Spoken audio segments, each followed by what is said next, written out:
Hill, and we're here at the studio here on Spring Street, and we're doing an instructional for the meetup group. And this is all possible with Blaze from Downtown Photo 101. We have our group here. We're doing product photography. We're showing them a couple lighting setups. One of the lighting setups is window light, natural light, which everybody has, and is always a beautiful way to light products or people.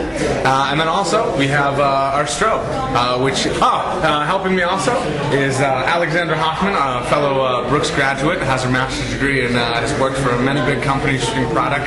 And she's going to be also speaking to the group at Downtown Photo 101. And we have Ron Talley here as well, and Blaze. And we're just having a lot of fun with some photography and some pictures today. You know, and you can bring this in. You can see, I go, okay, here. You can immediately see it gets lighter, you know, as I bring these in. So you can kind of tweak it. You know, if I wanted to kind of rim light from the back, we're shooting the picture. It's just window light now, but we realized we liked it facing the window, you know, and that was a great suggestion, and that's something to always be thinking of. So we changed it. Now it pops. It's really great, you know. So it's like, okay, cool.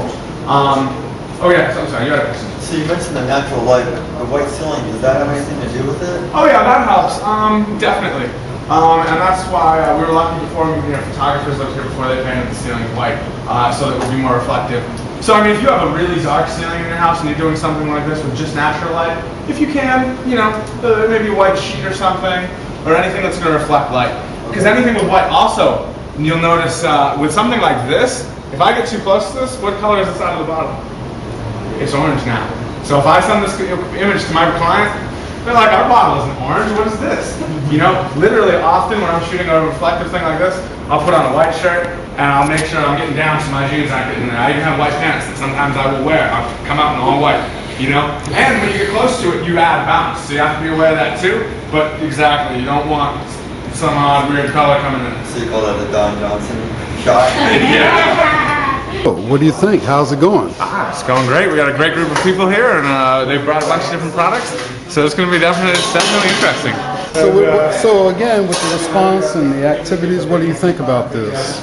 Oh, I think it's great. I've seen a lot of enthusiasm, and that's what I love. It's like, I mean, photography is my job, but it's my passion first. So tell me a little bit about your product there. Oh, I take pictures of stuff and then I put them in the illuminated manuscripts and I alter books. Oh, do you? Do you have anything like on Amazon? No, I've won awards with this work though. Huh? I've won several awards with this work though. You've won awards? Yeah. How impressive. Yeah, it's an altered book. What is it called? It's an altered book. Oh, and give me your full name. Marguerite Garth. This is so unique.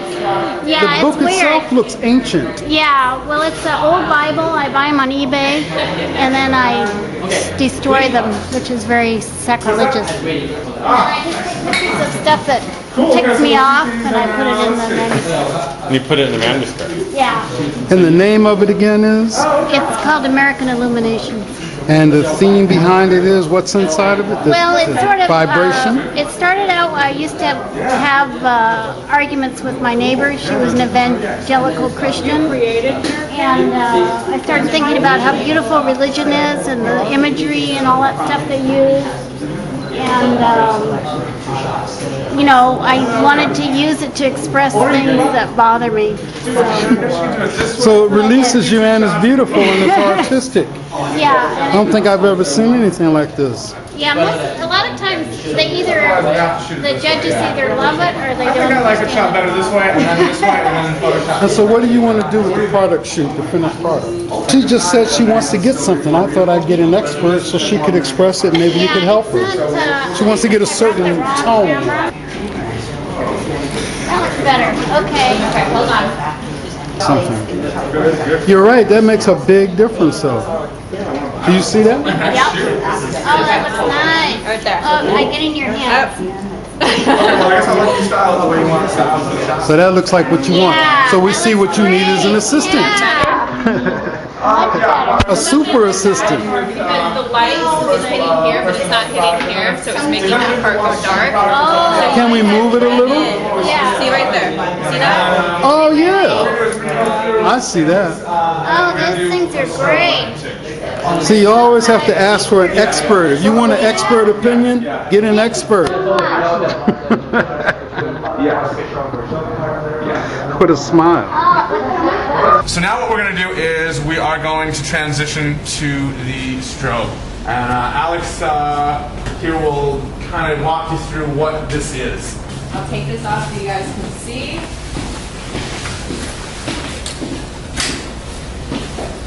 This is the strobe head. This is the flash. This is the flash tube. This is the modeling line. Modeling line is something that you can have on so you can see the quality of the light. It's basically like a regular light bulb. That's the kind of light that it's going to put out. The flash tube is what's going to pop when you take the image. This is daylight grounding, so it's basically like shooting outside in the sun. That's how bright it is. If you take this outside, you can overpower the sun with it. So you can do, you know, if you know how to use these, you know how to use the accessories, you can have endless possibilities on the way that you manipulate this. This is probably one of the most common accessories that you are going to put on it. The softbox, it's going to make it, this is going to produce diffused light. Very soft light, soft shadows. It's not going to be hard edge or anything like that. These come folded up, and then you attach it to this part right here. This is called the speed ring. And then from the speed ring, it attaches onto here. We're just going to put this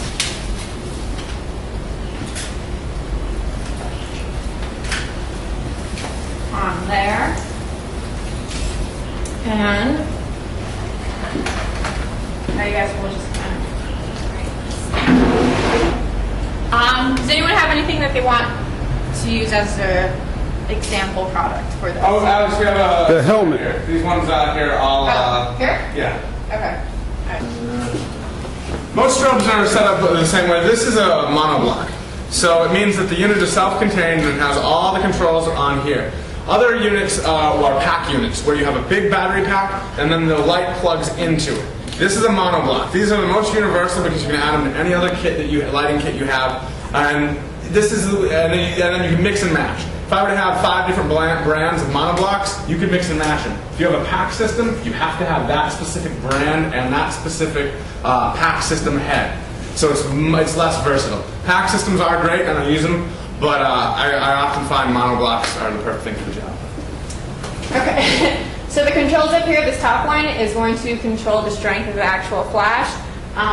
Weaker is over here, stronger over here. The one underneath it is going to control the modeling light, which I don't know if you can see it through here. See full power. So that's going to show us what the light will look like. It gives you, before you take the picture, it'll give you an idea of how it'll look. And then I can turn it off. You can turn the modeling light off and on. The test, you can test fire, the flash. Which is something you should always do when you change your settings, after you change your settings. To make sure that they're taking effect, hit the test button. And, you know, where you plug in your sync cord at, on and off. You know, basic controls, it's just, it controls the power. This is where you're going to control that output. Okay, so right now our shutter speed is at 250, f-stop is 11 and about a half. Okay, so what did you say it was? We're at ISO 100 and we're at 11 and a half? At 11 and a half. Well, 200. Because, yeah. Oh, it only goes 200? Yeah, my camera, a lot of the cameras, it won't go with shutter speed with strobes. You can't go above 200. But it looks good, you know, that's what you're selling.